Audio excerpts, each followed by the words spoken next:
This tutorial is brought to you by PE Prep Engine.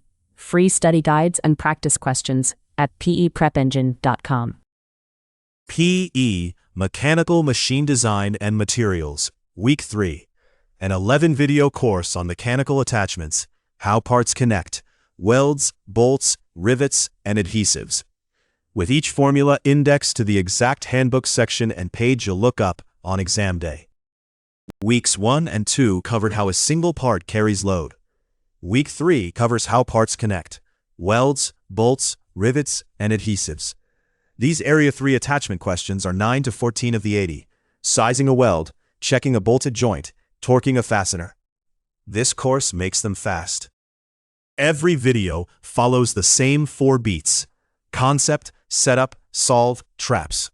And whenever you see a formula, look for the yellow pill. It's the exact section and page in the NCEES Handbook 2.0. Practice finding those while you study. On exam day, fast handbook navigation is the whole game. Let's start.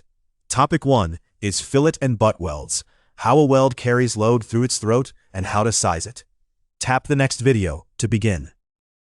PE Prep Engine, free exam prep, built by a practicing engineer. If the course helps you, subscribe. That's the only ask.